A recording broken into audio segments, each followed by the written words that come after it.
My sons called me senile to steal my business. Competency test destroyed their lives. When my son Kyle looked me straight in the eye and said, "Dad, face it. You're losing your mind and you're going to destroy everything we've worked for," I simply nodded and said, "You might be right, son." By the end of that month, I had stripped them of everything they thought they owned. Their business licenses were revoked, their reputations were in ruins, and their million-dollar scheme had crumbled to dust. And that was just the beginning. You see, my boys Kyle and Trevor thought they were dealing with a confused old man who'd lost his edge. What they didn't know was that 40 years of building successful businesses had taught me exactly how to spot fraud, manipulation, and theft. They were about to learn that experience beats arrogance every single time. They thought they were dealing with a senile old fool. I told my lawyer later. They were about to learn they'd picked a fight with someone who wrote the playbook they were trying to use against me. For 43 years, I'd built Wilson & Associates from nothing into a multi-million-dollar consulting firm. Started in my garage in 1981 with just me, a calculator, and a dream to help small businesses succeed. By 2024, we had offices in 6 states and over 200 employees. My sons Kyle and Trevor had joined the business right out of college. I'd given them everything: high salaries, company cars, corner offices they hadn't earned. Kyle was 32, Trevor was 29, and both had grown up thinking success was their birthright. The warning signs started small. Kyle would roll his eyes during meetings when I'd explain procedures to new clients. Trevor began making comments about old-school methods and how I was holding the company back. They'd whisper to each other during board meetings and stop talking whenever I entered a room. But I'd built this company on trust and family values. When your own sons start questioning your judgment, you second-guess yourself. Maybe I was getting too set in my ways. Maybe it was time to step back and let the next generation take over. That's exactly what they were counting on. The real betrayal started 3 months ago. I've been having some minor memory issues, forgetting where I put my keys, struggling to remember client names I'd known for years. Nothing serious, just the normal aging process. But Kyle and Trevor saw an opportunity. "Dad, we're worried about you," Kyle said during what I thought was a family dinner. "You've been different lately." Confused. "The clients are starting to notice." Trevor nodded along. "We think it might be time for you to consider stepping back. Maybe enjoy retirement while you still can." I should have seen it then. The way they exchanged glances. The rehearsed concern in their voices. The fact that neither of their wives, Ashley and Brittany, will make eye contact with me anymore. Instead, I felt guilty. Here were my boys, trying to protect the family business from their declining father. Maybe they were right. Maybe I was becoming a liability. "What are you suggesting?" I asked. Kyle leaned forward, his voice gentle but firm. "We think you should sign over operational control to us. Keep your ownership, of course, but let us handle the day-to-day decisions. You've earned the right to relax." That should have been my first clue.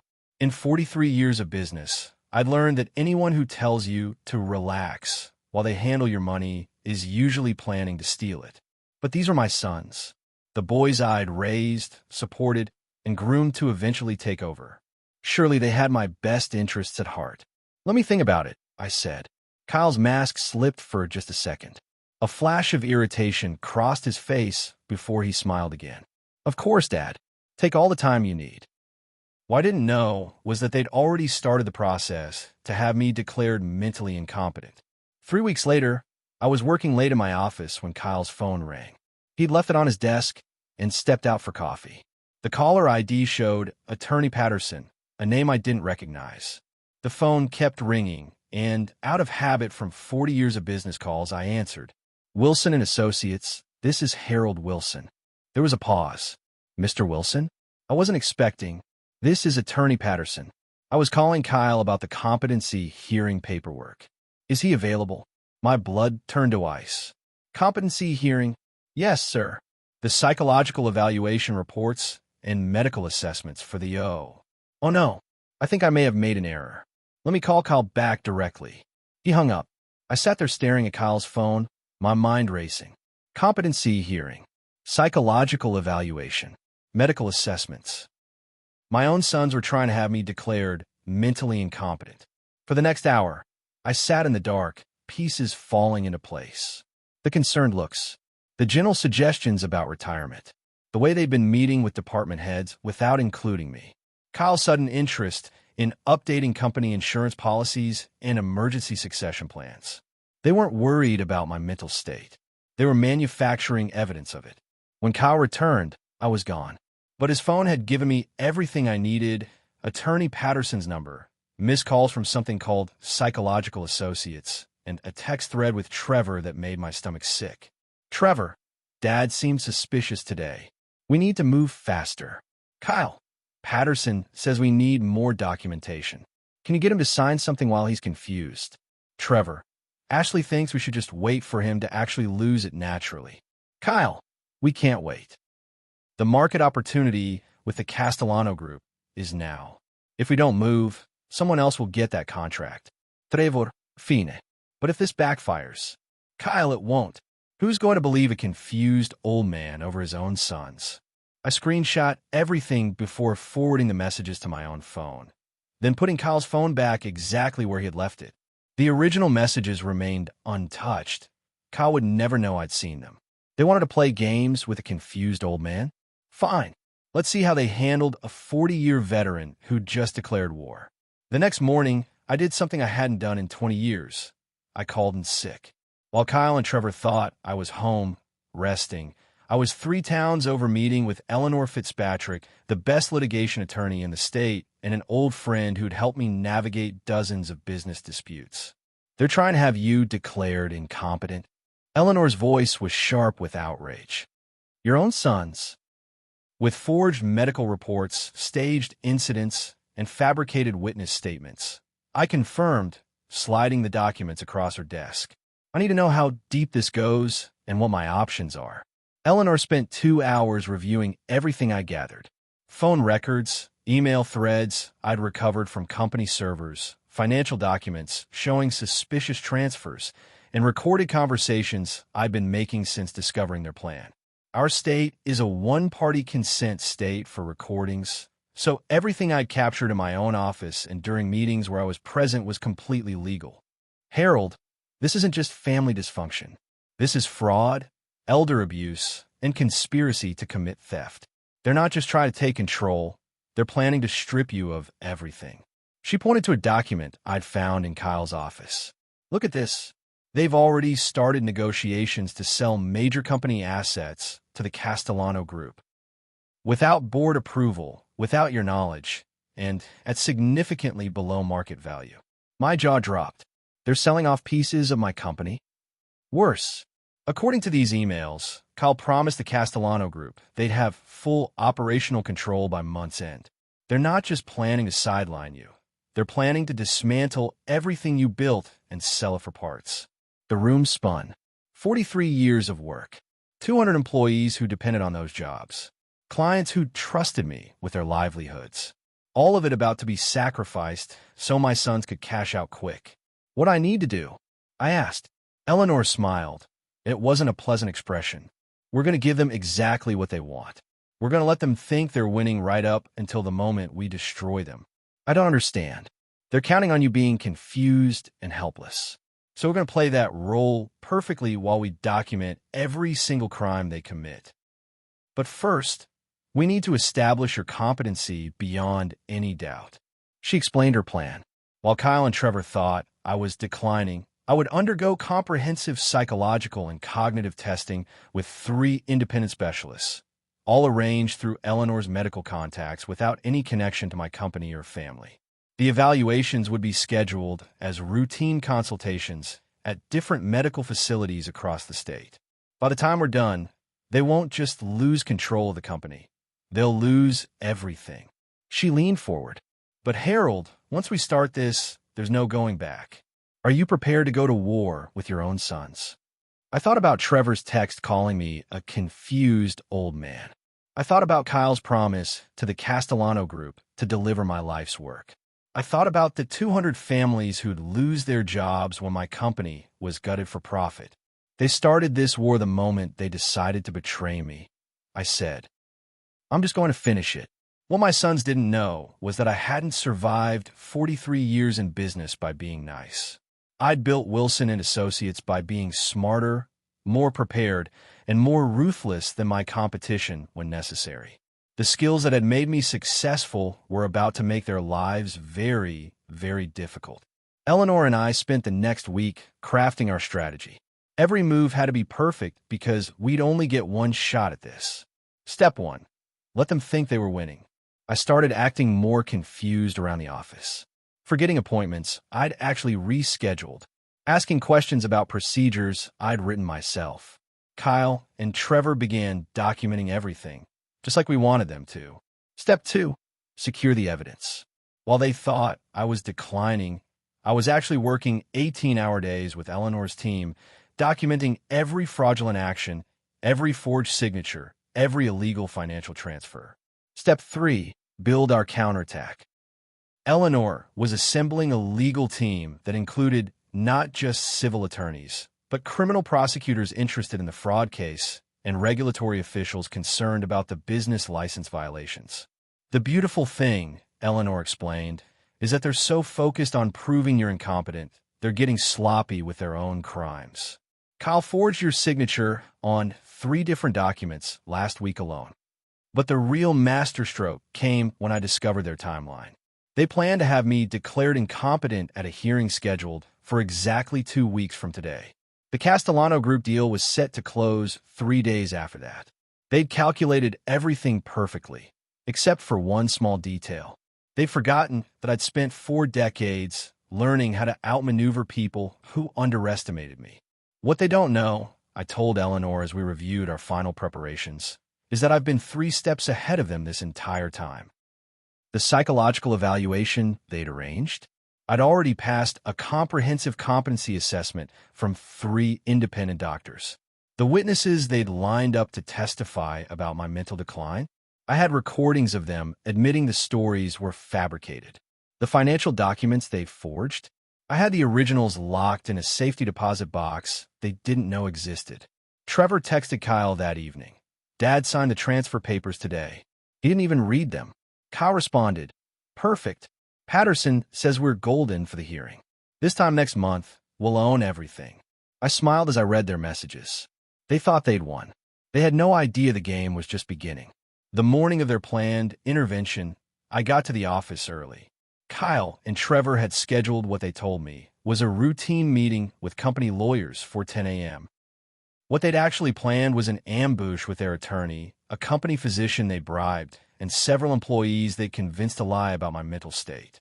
I sat in the conference room, playing my part perfectly. Confused, uncertain, a little lost. Kyle opened the meeting with practiced concern. "Dad, we've asked everyone here because we're worried about you. Dr. Harrison has some concerns about your recent behavior."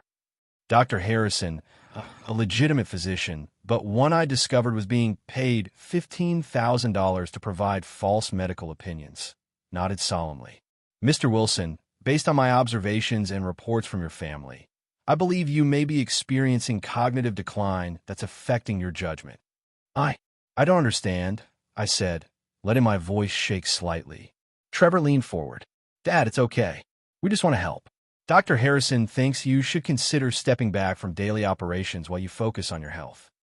"We've prepared some paperwork," Kyle added, sliding documents across the table.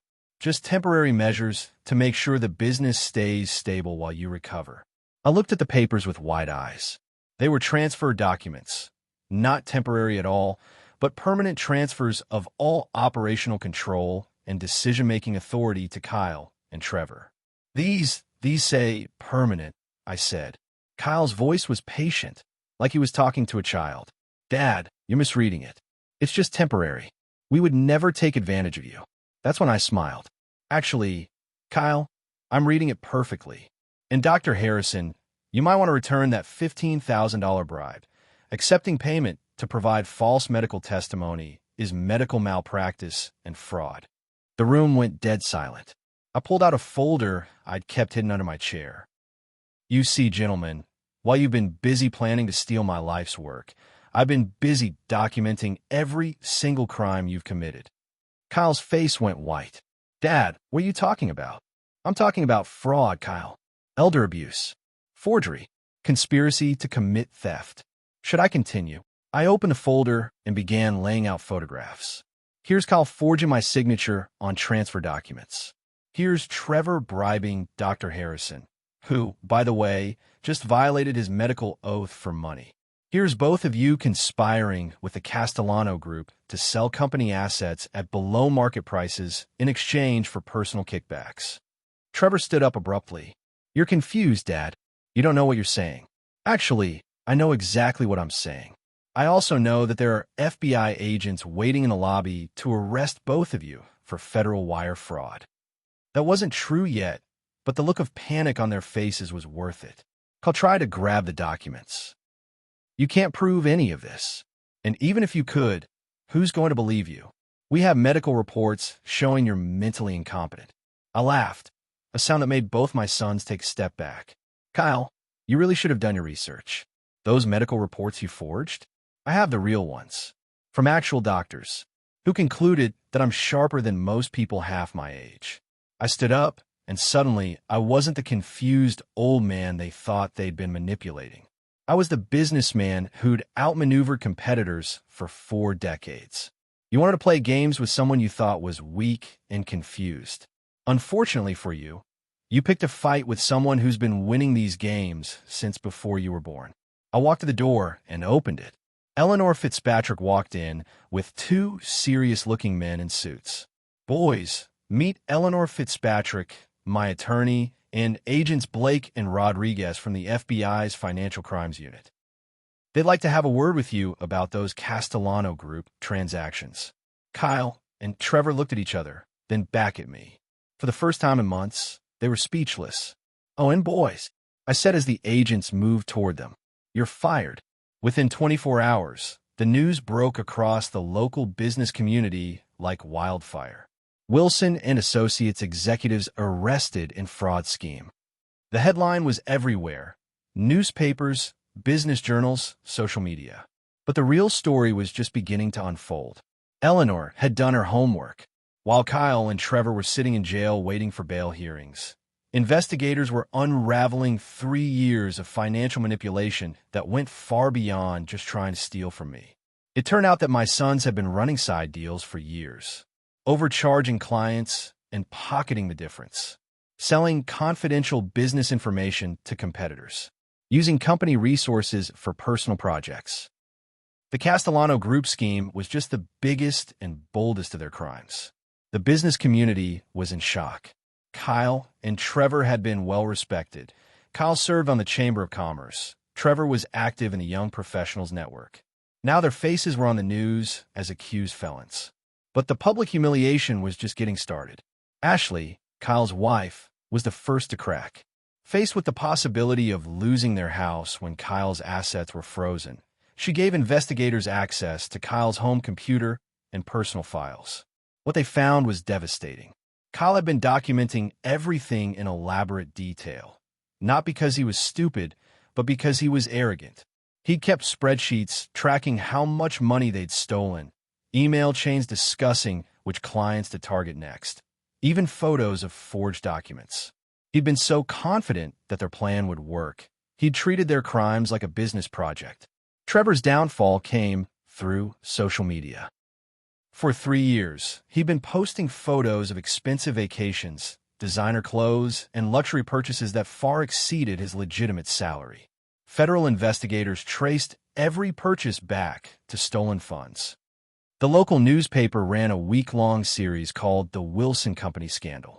Each day brought new revelations about how Kyle and Trevor had betrayed not just me, but dozens of clients who trusted them with sensitive financial information.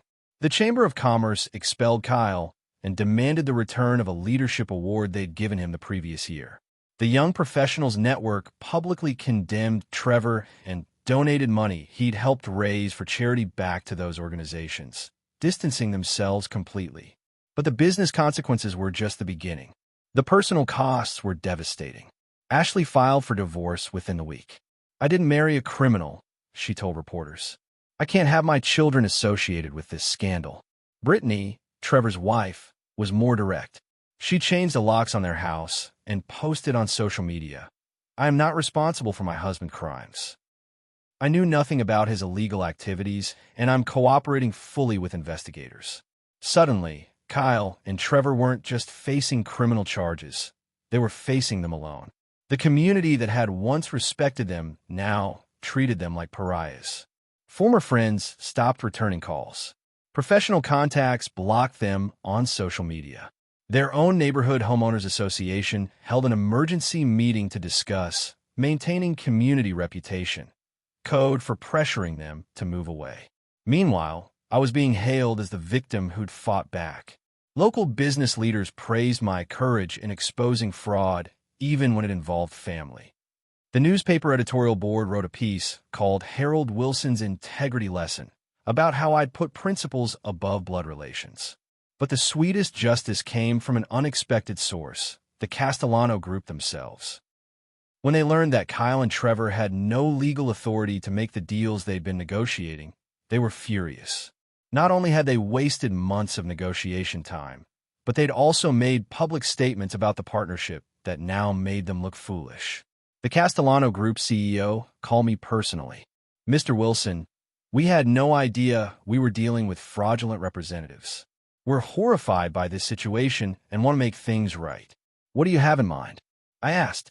"We still won't work with Wilson and Associates, but properly this time. We're prepared to offer terms that are fair to both parties. None of this below-market nonsense your sons were proposing." The contract we ultimately signed was worth 3 times what Kyle and Trevor had been planning to accept. Their greed hadn't just been criminal. It had been spectacularly stupid. But the real validation came from my employees.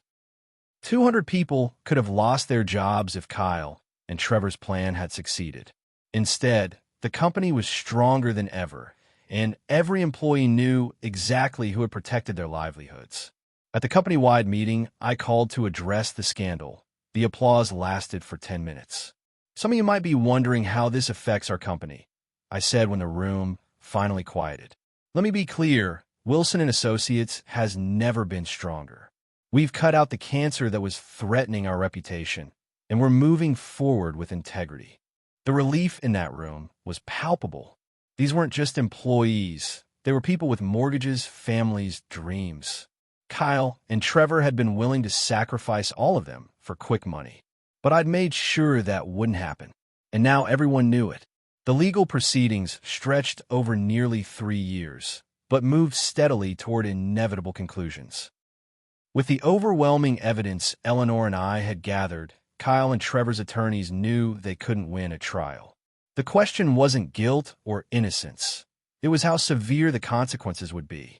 During those 3 years, Kyle and Trevor remained out on bail, but under strict conditions. Their assets remained frozen, their business licenses suspended, and their reputations completely destroyed. They couldn't work in their field, couldn't access their money, and lived under the constant threat of imprisonment. The waiting was its own form of justice. Kyle was facing federal wire fraud charges, state elder abuse charges, embezzlement, forgery, and conspiracy. Trevor had the same charges plus additional counts related to money laundering through his personal accounts. Combined, they were looking at potentially 20 to 30 years in prison. But the financial consequences were even more devastating than the criminal ones. The civil lawsuit I filed was for complete restitution of stolen funds, plus punitive damages for emotional distress, business disruption, and reputational harm.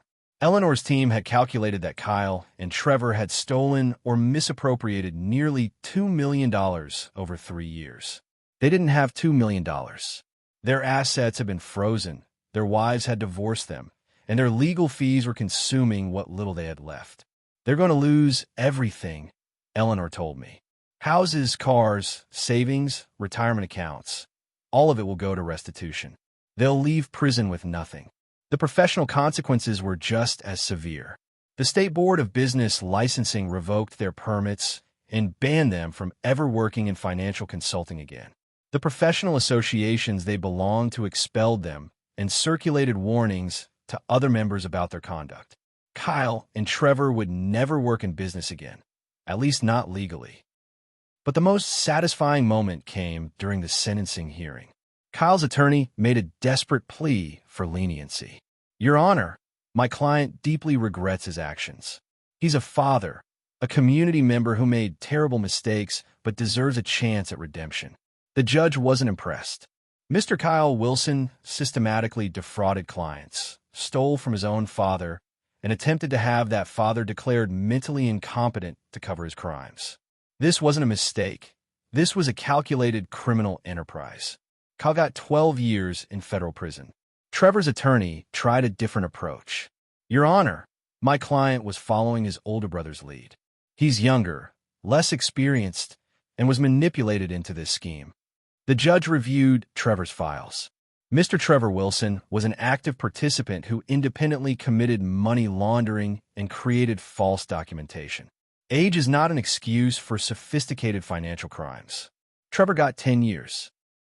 As the bailiffs led them away in handcuffs, Kyle turned to look at me one last time. The arrogance was gone. The entitlement was gone. For the first time in years, I saw something that might have been genuine remorse. But it was too late for apologies. I stood up and walked out of the courtroom, feeling something I hadn't felt in months, peace. 6 months after the sentencing, I received an unexpected letter from Kyle. He wanted to see me. The prison visitation would be his one chance to explain everything before I moved on with my life. Against Eleanor's advice, I agreed to meet him.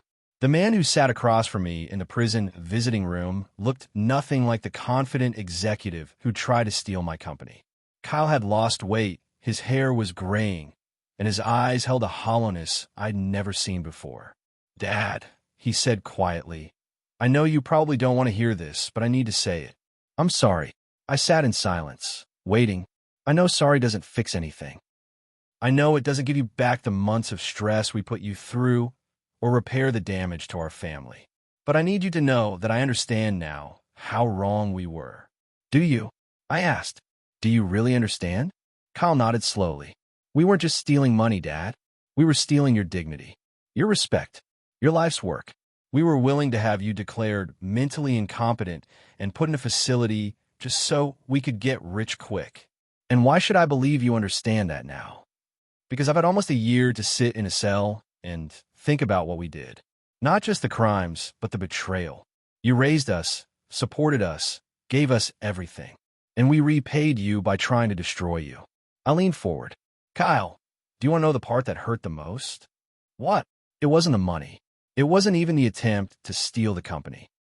It was the fact that you and Trevor genuinely believed I was weak enough, stupid enough, and helpless enough for your plan to work. Kyle's face crumpled.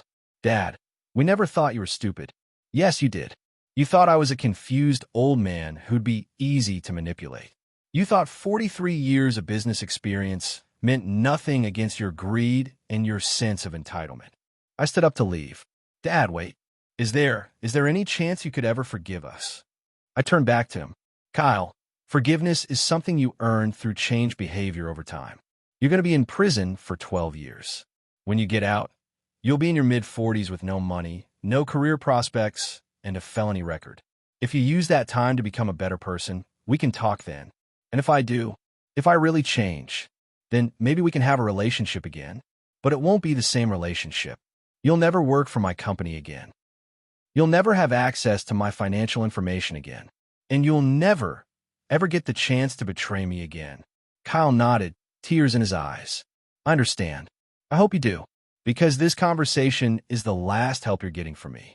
Everything else, rebuilding your life, earning redemption, becoming someone worth forgiving, that's work you'll have to do alone. I walked toward the exit, then turned back one final time. Kyle, you asked me once if I was losing my mind. Here's your answer. I'm 72 years old. I've just saved my company from being destroyed by my own sons. I've secured the livelihoods of 200 employees, and I've ensured that justice was served for every crime you committed. Does that sound like a man who's losing his mind? Kyle shook his head. No, sir. It sounds like a man who's still smarter than everyone around him. Remember that the next time you think about underestimating someone because of their age. I left the prison and drove home, feeling lighter than I had in years. The war was over. I'd won completely. Today, 4 years after Kyle first called me senile, Wilson and Associates is thriving like never before. The Castellano Group contract led to 5 more major deals. Our employee retention is at an all-time high, and our reputation in the business community has never been stronger. I've been featured in Business Leadership magazine as the executive who fought back and invited to speak at conferences about fraud prevention and family business dynamics. The story of how I outmaneuvered my own sons has become a cautionary tale that other business owners share with their children. But the real victory isn't professional, it's personal. I've learned that age brings wisdom, not weakness. That experience is more valuable than arrogance, and that sometimes the people who underestimate you the most are the ones closest to you. Kyle and Trevor are serving their sentences in different facilities. Ashley and Brittany have both moved on with their lives. Ashley has remarried and moved away with their children, while Brittany is focused on rebuilding her career and raising her kids as a single mother. I haven't heard from either of my sons since that prison visit, and honestly, I'm not sure I want to. Some people have asked me if I regret how hard I came down on them. They're your sons, they say. Surely family should forgive family.